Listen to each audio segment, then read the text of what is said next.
저희가 아이들한테 어떤 이야기를 할 때 아이들이 싫어하는 말들이 한두 가지가 있습니다. 그게 뭐냐 하면 너 이렇게 공부 안 하면 그럼 성적 안 나온다? 이런 얘기 되게 싫어합니다. 네, 아이들이요 다 이렇게 얘기해요. 나 공부 지금 내가 안 해서 그렇지 하기만 하면 끝내줘요. 뭐 이런 얘기를 하는 경우가 종종 있습니다. 아이들이 대부분 다 그래요. 근데 이제 아이들이 지금 공부를 한다 안 한다를 뭘로 알 수 있느냐면 이제 아이들이 이렇게 얘기하면 달라지는 겁니다. 공부할 게 너무 많아요.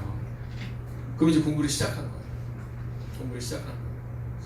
얼마 전에 제가 목양실에 있는데 저희 아이들 중에 한 명이 이제 목양실에 있더라고요. 근데 평상시에 늘 자신감이 넘치답니다. 공부 많이 열심히 해요. 뭐 걱정하지 마세요. 아이들마다 성향이 달라요. 저희 집에도 아들이 둘이 있었습니다. 제가 첫째였고 저희 둘째가 동생이 아들이었는데, 근데 시험을 보면 저 같은 경우는 뭐 이렇게 늘 시험을 잘 보다가 시험을 좀 잘 못 보면 막 이렇게 초등학교 때도 이거 어떡하나 막 이렇게 들어갔어요. 근데 제 동생은요 늘 당당했습니다. 어느 날 제가 아직도 기억나는 것 중에 하나가 뭐냐면 동생이 시험지를 들고 막 이러면서 들어오는 거예요. 엄마 오늘날 시험 봤다고, 시험 잘 봤다고 막 그러니까, 그래서 제가 아니 우리 동생 어떻게 잘 봤나? 근데 뭐냐면 잘 기억은 나지 않지만 점수는 나중에 제가 다시 확인해야 되면 엄마 나 50점이나 맞았다고. 20점인지 50점인지 기억은 안 나는데 그 제가 너무 황당했는데 너무 당당하게. 근데 그 얘기를 듣는 어머님 또한 너무 잘했다고. 내가 늘 빵점에 가까운데 너무 잘했다고. 그때 기억이 나요. 참 사람마다 성향이 다른 겁니다. 근데 공부도 마찬가지예요. 아이들 보면요, 저 방 안에서 보면 공부 많이 해요. 다 했대요. 다 끝나고. 근데 드디어 얼마 전에 방에서 뭐라 하냐면 공부할 게 너무 많아요, 목사님. 그래서 제가 생각했어요. 얘가 이제 공부를 시작했구나. 교회 처음 오면 어떤 얘기 듣냐면 듣고 싶어하는 이런 얘기를 듣고 싶어요.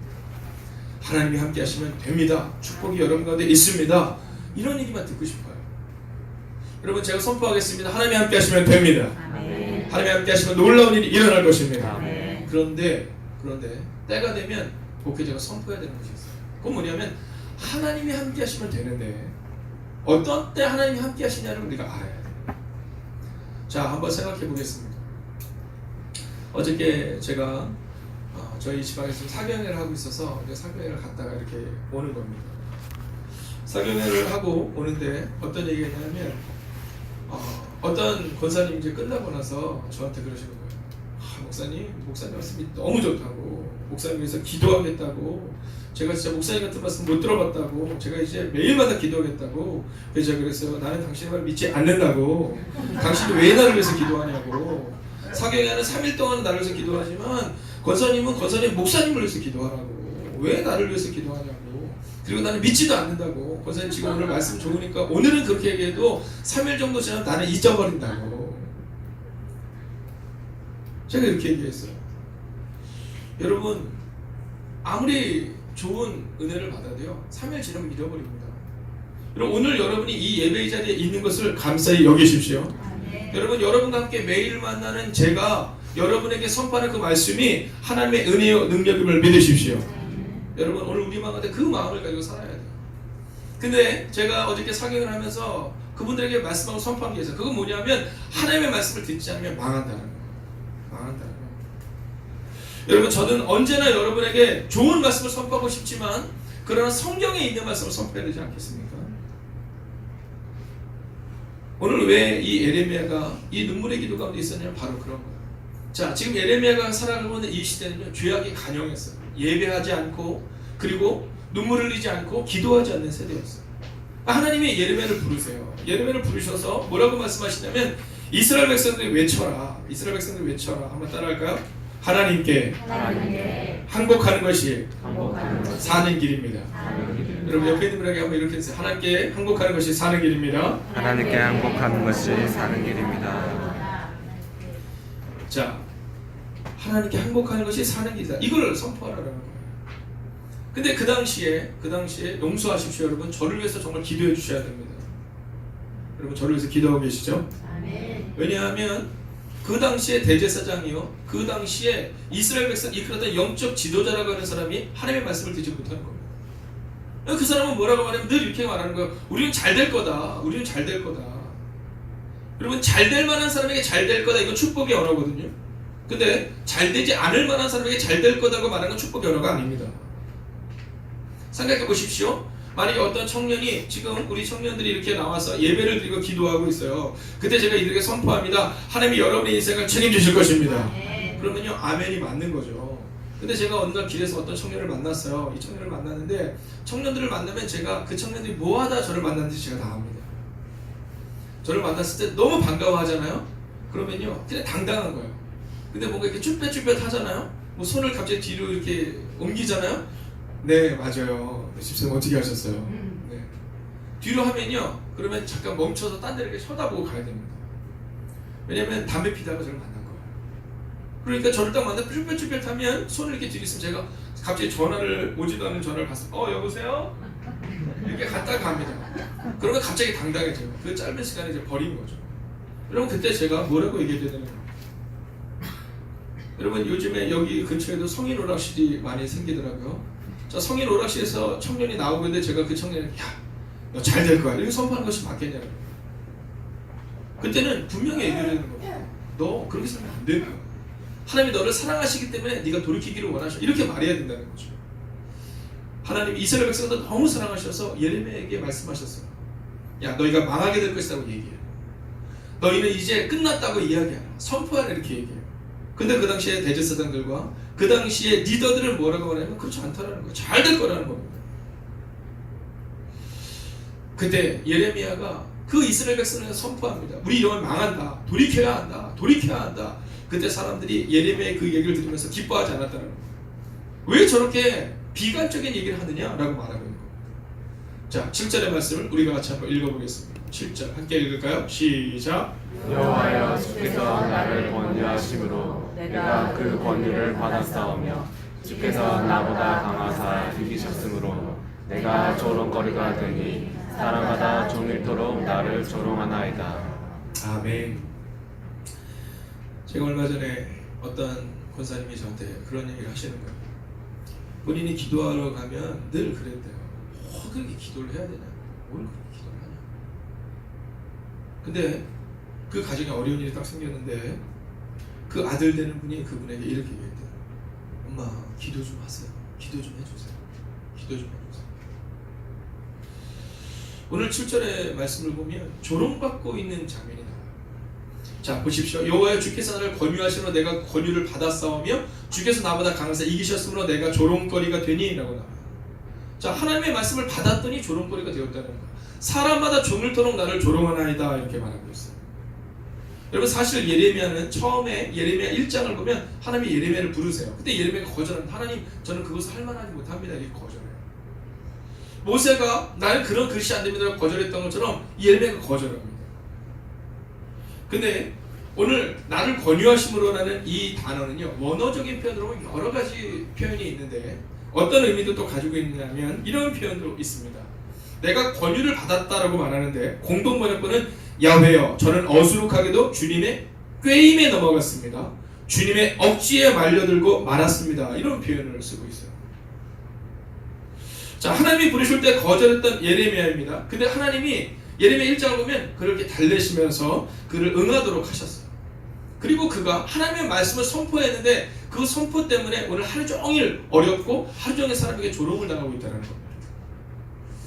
여러분, 하나님의 뜻대로 살아갈 때 우리가 조롱을 당할 수 있다는 사실을 기억하셔야 합니다. 십자가의 길을 간다는 것은 조롱의 길이었습니다. 사람들이 예수님께 그렇게 말했어요. 야, 너 하나님의 아들이라면서 십자가에서 내려와 봐라, 이렇게 말합니다. 우리가 우리 인생길을 걸어갈 때 하나님의 뜻대로 살아갈 때 조롱의 길이 우리 가운데 있을 수 있습니다. 사람들이 우리 가운데 그렇게 말할 수 있죠. 뭐 꼭 기도해야지만이 하나님의 응답하시느냐, 나는 기도하지 않아도 넉넉히 잘 살아가는데 라고 말하는 사람들을 보게 된다라는 것이죠. 사랑하신 여러분, 저는 오늘 만약 여러분의 삶 가운데 조롱의 삶이 있다 할지라도 끝내 말씀이 응답하시는 것을 기대하고 소망했던 에레미야처럼 그 길을 묵묵히 걸어가시기를 주의 이름으로 축원하겠습니다. 여러분, 오늘 여러분과 저의 마음 가운데 있는 그 연약함, 그게 바로 예레미야의 마음이다라는 거예요. 8절을 한번 보시겠습니다. 함께 읽을까요? 시작. 내가 말할 때마다 외치며 파멸과 멸망을 선포함으로 여호와의 말씀으로 말미암아 내가 종일토록 치욕과 모욕거리가 됨이니이다. 아멘. 말할 때마다 멸망을 외쳤어요. 왜 멸망을 외쳤습니까? 하나님이 말씀하셨기 때문이에요. 이제는 어떤 분이 저한테 그런 얘기를 하시더라고요. 예전 교회에서 제가 이제 부목사로 있을 때입니다. 부목사로 있을 때인데 제가 설교를 할 때마다 했던 설교가 있습니다. 그게 뭐냐면 저희도 예수 행복축제나 예수 사랑축제가 1년에 한 번 있지 않습니까? 그래서 3개월 동안은요 설교를 하는데 제가 그때 예수 행복축제 담당이었었어요. 몇 년 동안. 그럼 제가 얘기를 합니다. 평상시는 말을 못해도 최소 3개월 동안은 전도에 대해서 얘기해야 됩니다. 그러면서 이 설교자들에게 담임 목사님을 제외하고 나머지 설교자들에게 꼭 부탁을 합니다. 이제 전도에 대해서 설교를 해달라고 이렇게 말해요. 그러면 전도에 대해서 설교를 하시는데 사실 저도 그래요. 이 전도에 대한 설교가 제일 어렵습니다. 제일 어려워요. 근데 제가 수요 설교 쭉 하는데 전도 시리즈로 이제 설교를 하고 딱 나왔는데 어떤 분이 저한테 그러시더라고요. 아이고 목사님 왜 그렇게 전도에 대해서만 얘기하세요? 부담스럽게 딴 얘기도 좀 하세요. 이렇게 얘기하는 거예요. 근데 옆에 이태호 권사님이라는 권사님이 계셨어요. 그 권사님이 지나가면서 그 말씀하신 그분에게 등짝을 스매싱을 내리치면서 등짝 스매싱을 하면서 뭐라 했냐면 아니 전도 안 하니까 전도하라 그러시지, 전도 안 하니까 전도하라 그러시지. 제가 참 말하기 어려운 부분인데 그 권사님이 저에게 사이다를 안겨주시며 전도 안 하니까 전도하라 그러시지 이렇게 말하는 거예요. 종종 청년들이 그래요. 목사님 왜 맨날 기도만 하라 그러네요. 그럼 제가 얘기해요. 네가 기도만 안 하니까 기도하라 그러지. 야 너 눈을 좀 이렇게 봐봐라. 내가 모든 사람에게 기도하라 그러냐. 너 기도할 만한 사람인데 기도 안 하니까 기도하라 그러는 거 아니냐. 이렇게 말해요. 오늘 왜 멸망을 계속 선포했느냐고요? 그렇게 살면 멸망할 것이기 때문에 선포한 거예요. 종종 교회에서 설교 말씀을 듣고 그런 질문을 하실 때가 있습니다. 목사님, 하나님은 늘 우리 가운데 소망의 말씀을 주시는데 오늘 말씀을 왜 그렇게 절망의 말씀으로 주세요? 이렇게 얘기하거든요. 근데 사실 절망의 말씀이 아니라 그렇게 살면 망하는데 하나님께 돌이키면 살아난다. 이 얘기를 하는 거예요. 오늘 예레미야가 종일토록 멸망을 선포했어요. 왜냐하면 하나님이 시키신 거예요. 하나님이 이스라엘 얼마나 사랑하셨는지 너 이러면 멸망할 수밖에 없다. 멸망할 수밖에 없다고 선포한 거예요. 근데 사람들은 그 말이 듣기가 쉽다라는 거예요. 그래서 치욕과 모욕거리가 되는 은혜가 임하게 되었다는 거예요. 치욕과 모욕거리가 어떻게 은혜에 있느냐? 은혜라는 거죠. 하나님이 예레미야에 그렇게 말씀하셨어요. 너는 치욕과 모욕거리가 될 것이다. 그러나 그러함에도 불구하고 너는 그 은혜대로 선포하라라고 말해요. 여러분 끝내고 싶은 거예요. 예레미야가 지금 오늘 여러분 이 말씀이 예레미야가 어떤 것 같아요? 막 너무 기뻐서 막 하는 것 같아요? 아니면 그냥 하나님한테 막 하나님 나 너무 힘들어요 그러는 것 같아요? 네, 너무 힘든 거예요 지금. 너무 힘든 거예요. 10절 말씀을 보시겠습니다. 10절은 또한 이렇게 말합니다. 자, 나는 무리의 비방과 사방의 두려움을 들었나이다. 그들 이르기를 고소하라 우리도 고소하리라 하며 라고 나와 있어요. 자, 10절은 더 심해요. 모든 무리의 비방과 그리고 사방의 두려움을 들었다 이렇게 말하는데요. 사실 이 히브리어는 아주 재미있는 게 뭐냐면 성경에 그런 말씀이 있잖아요. 1.1획도 이런 표현이 있잖아요. 근데 성경에는 1.1획도 바꾸면 안 된다. 잘 알아야 된다 이렇게 말하거든요. 근데 우리나라 한글도 우리 세종대왕님께서 이 한글을 만드실 때 참 과학적으로 만드셨지만 이 히브리어는요 더 과학적입니다. 근데 어려워요. 어떤 거냐면 이런 거예요. 우리 가사 중에 그런 가사가 있지 않습니까? 님이라는 글자에 점 하나만 찍으면 남이 된다 이런 표현이 있잖아요. 그러니까 님이라는 글자에 점을 잘못 찍느냐 안 찍었냐에 대해서 이게 사랑하는 님인지 아니면 남인지 잘 모른다는 것처럼 오늘 히브리어가 그래요. 히브리어는 점을 어디다 찍느냐, 위에 찍느냐 아래 찍느냐 또는 찍느냐 안 찍느냐 이런 아주 작은 차이들에 의해서 많은 것이 달라집니다. 근데 이 표현을 그렇기 때문에 해석하는 것에서 조금씩 다르게 해석이 되는데 이 표현을 이렇게도 해석할 수 있습니다. 많은 사람이 속삭이는 것을 들었습니다. 그러니까 뒤에서 막 속삭이는 거죠. 사방에 두려움이 있습니다로 번역해도 된다. 자, 또 한 표현은 뭐냐 하면 자 여기 보면 이렇게 기록하죠. 그들이 이르기를 고소하라 우리도 고소하리라 하며 내 친한 것도 다 내가 실족하기를 기다리며 넘겨주십시오. 그가 혹시 유혹을 받게 되면 우리가 그를 이겨 우리 원수를 갚자 하나이다 라고 말하고 있습니다. 자, 이 표현은 뭐냐 하면 예레미야가 지금 두려워하고 있다는 거예요. 그리고 그를 고발하라는 거죠. 우리도 고발하겠다는 거예요. 그러니까 예레미야가 말은 저렇게 해도 예레미야도 지금 자기가 말하는 것을 잘못됐다고 생각하고 있다는 거예요. 그렇기 때문에 사람들이 예레미야를 향해서 뭐라고 하냐면 그를 고소하자라고 말한다는 거예요. 자, 사람들이 괜히 그렇게 얘기하지는 않았을 거예요. 예레미야가 당당히 선포하기는 선포하는데 그 마음의 떨림과 두려움과 낭만과 좌절을 사람들이 느끼는 거죠. 예레미야가 말씀을 전하긴 전하면서 겁에 질려 있는 모습을 오늘 성경은 보여주고 있다는 거예요. 우리가 종교 개혁자 마틴 루터, 우리가 작년에 종교개혁 주일 500주년이었습니다. 이 마틴 루터가 이제 회의에 가서 하나님 앞에 말씀을 딱 들고 외쳐요. 그때 뭐라고 하냐면 마틴 루터에게 마지막 기회를 줍니다. 그 많은 목사님들이 다 모여서, 그 당시 목회자들이 모여서 마틴 루터에게 뭐라고 하냐면, 야, 네가 만약에 잘못됐다고 얘기하면 너를 용서해 주겠다 이렇게 얘기해요. 근데 그때 마틴 루터가 뭐라고 말했는지 아십니까? 이렇게 말했어요. 나에게 하루의 시간을 더 주세요 이렇게 말해요. 그 얘기는 뭐냐면 마틴 루터도 두려웠던 거예요. 근데 그 다음날 그 브롬스 회의에서 그가 성경을 치켜들고 말합니다. 하나님이 여기 계십니다 라고 말하고, 그가 뭐라고 하냐면 나는 말씀대로 선포했을 뿐입니다. 여러분들은 돈을 드리고 면죄부를 사야지만이 천국에 갈 수 있다고 믿지만 성경은 오직 믿음으로 구원을 얻는다고 말하고 있습니다. 오직 성경, 오직 복음, 오직 구원, 내가 기대하고 소망하는 것은 바로 이 말씀입니다 라고 외쳐요. 근데 그 전에 마틴 루터가 하루의 시간을 더 달라고 말해요. 그리고 그의 일기에 보면 뭐라고 써있는지 아세요? 이렇게 써 있습니다. 오늘 내가 너무나도 두렵다. 만약 성령께서 나와 함께 하시지 않으면, 하나님이 나를 도와주시지 않으면 나는 도저히 이길 수 없을 것 같다.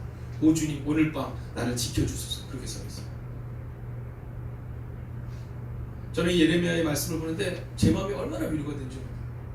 저는 예레미야를 볼 때마다 예레미야가 그 말씀을 있는 그대로 선포했고 전혀 두려워하지 않았다고 생각했는데, 말씀 읽어보면 읽어볼수록 예레미야의 두려움과 낭만과 좌절이 나와요.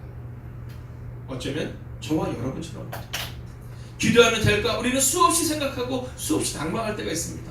그러나 여러분, 이제 제가 믿음으로 선포합니다. 기도하면 됩니다. 아멘. 여러분, 하나님께 살아주면 된다는 거죠. 근데 예레미야가 이렇게 말해요. 하나님, 나 많은 사람이 나를 유혹하고 나를 조롱하고 나를 멸시해서 나 너무나도 힘든데, 근데 내가 그럼에도 불구하고 견딜 수밖에 없는 이유를 말합니다. 9절을 마지막으로 읽겠습니다. 9절 함께 읽습니다. 시작. 내가 다시는 여호와를 선포하지 아니하며 그의 이름으로 말하지 아니하리라 하며 나의 마음이 불붙는 것 같아서 골수에 사무치니 답답하여 견딜 수 없나이다. 아멘. 할렐루야. 여러분, 오늘 이 새벽 왜 나오셨어요? 아마 모르긴 해도 오늘 가야 되나 말아야 되나 고민하는 분도 있으셨을 거예요. 매일마다 어려운 가운데 나는 어떻게 하라는 마음이 있을 거예요. 그러나 오늘 여러분이 여기에 오신 것은 첫째는 아마도 여러분 주변에서 여러분을 응원하는 누군가가 있기 때문일 겁니다. 그러나 더 중요한 것은 뭐냐면 바로 오늘 이 본문이에요. 여호와를 선포하지 아니하면 그의 이름으로 말하지 아니하리라 하면 나의 마음이 불붙는 것 같아서 골수에 사무치니이다. 사랑하신 여러분, 저는 여러분이 이렇게 하나님께 붙들려 받은 한 사람이 되시기를 주의 이름으로 축원하겠습니다.